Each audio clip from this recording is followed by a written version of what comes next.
Very good morning to all dear students. आज की company law की क्लास में हम नया टॉपिक स्टार्ट कर रहे हैं जिसका नाम है मैनेजरियल पर्सोनल, जिसको हम बोलते हैं प्रबंधकीय पदाधिकारी या कार्मिक।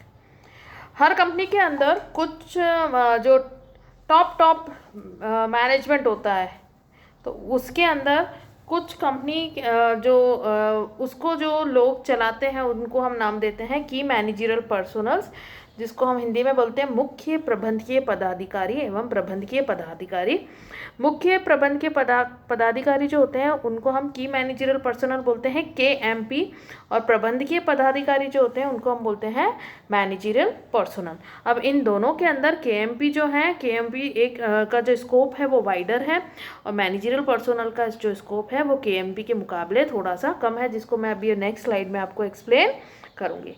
अब जो KMP है, की मैनेजरियल पर्सोनल्स जो हैं, उसके अंदर कौन कौन से पर्सोनल्स आते हैं हम ये देखते हैं।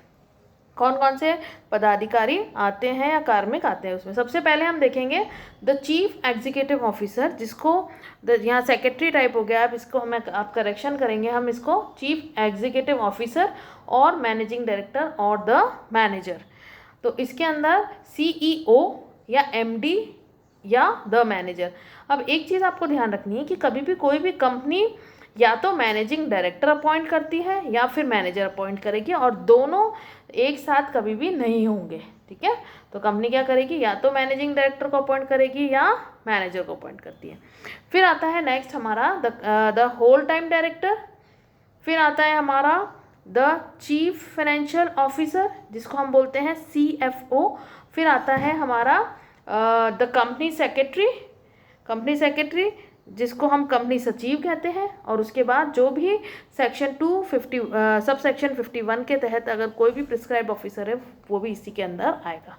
तो क्या हो गया, पहला हमारा KMP मुख्य कार्यपालक या कार्यकारी अधिकारी, जिसको हम बोलते हैं CEO, प्रबंध संचालक मैनेजिंग डायरेक्टर या फिर प्रबंधक।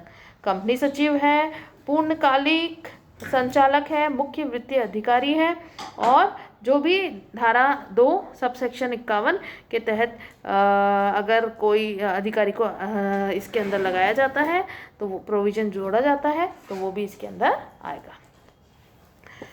सेकंड हम लेते हैं, मैंने अभी आपको बताया था मैनेजिंग पर्सोनल्स के अंदर का जो स्कोप है वो की मैनेजरियल पर्सोनल्स के मुकाबले कम होता है, क्योंकि इसके अंदर देखिए मैनेजिंग डायरेक्टर आता है या मैनेजर आता है, होल टाइम डायरेक्टर्स आते हैं, अदर डायरेक्टर्स आते हैं। इसके अंदर CEO नहीं आता है, कंपनी सचिव नहीं आता है, और CFO भी नहीं आता है।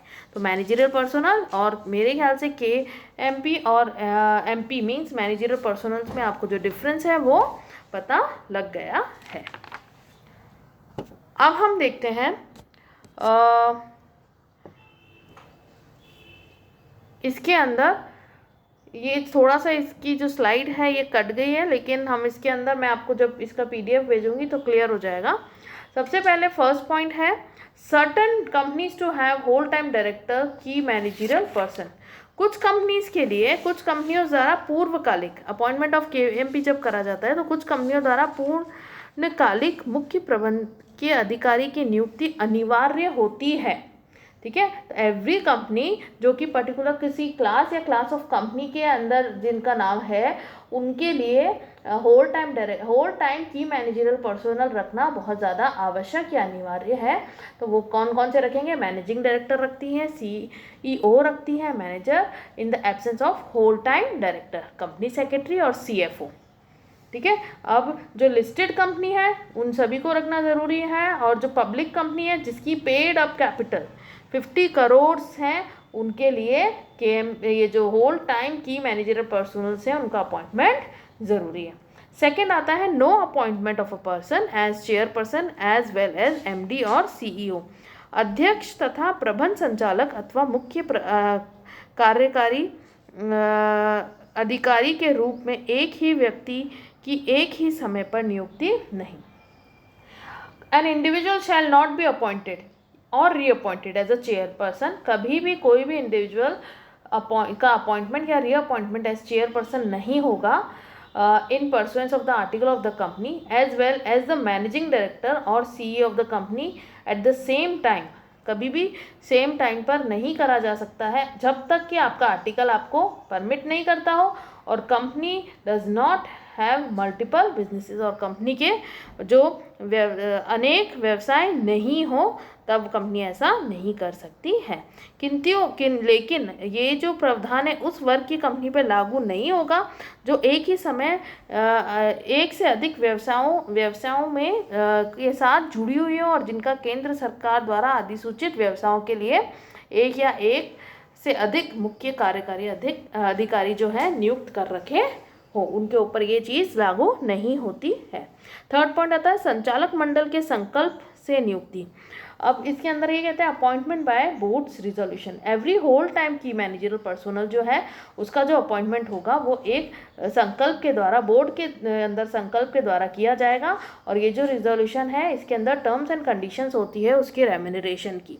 नेक्स्ट है एक से अधिक कंपनियों में नियुक्ति नहीं। कभी भी जो पूर्णकालिक जो प्रबंधकीय पदाधिकारी है, होल टाइम की मैनेजरल पर्सनल है, इनकी सहायक कंपनी को छोड़कर एक से अधिक कंपनी में एक ही समय पर ये कोई पद धारित नहीं कर सकते हैं। नेक्स्ट है एक से अधिक कंपनी में पद धारित करने पर एक कंपनी का चयन करना। अगर ऐसा होता है तो उनको क्या करना पड़ेगा, एक कंपनी को सेलेक्ट करना पड़ेगा।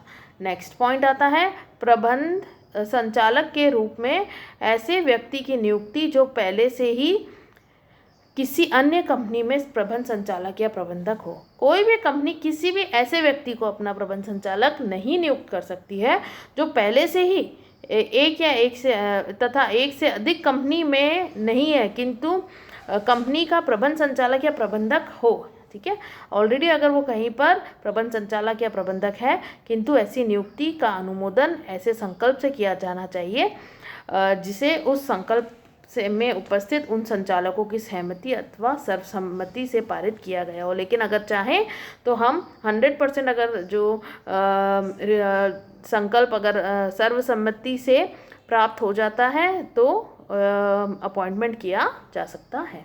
रिक्त पद भरना जिसे हम बोलते हैं फिलिंग द वैकेंसी। कभी भी ये जो होल टाइम की मैनेजर पर्सनल के पद अगर रिक्त हो जाता है तो ऐसी दशा में जो संचालक मंडल होता है वो सभा बुलाएगा और उसके अंदर जो भी तिथि पे वो रिक्त हुआ है इसके 6 माह की अवधि के बीच में उसको नए वो जो पद है उसको भरना पड़ेगा। और दंड है जिसको हम बोलते हैं पनिशमेंट। यदि कोई कंपनी उपयुक्त प्रावधानों का उल्लंघन करती है, सेक्शन 203 के जितने भी प्रावधान है, तो उसके ऊपर 1 लाख से लेके 5 लाख तक का 5 लाख तक का अर्थ दंड लगाया जा सकता है। अब आपका जो असाइनमेंट है इसके लिए वो है explain the provisions related to the appointment of KMP। जो अभी हमने प्रोविजंस पढ़े हैं वो आपको इसमें एक्सप्लेन करने। Thank you so much.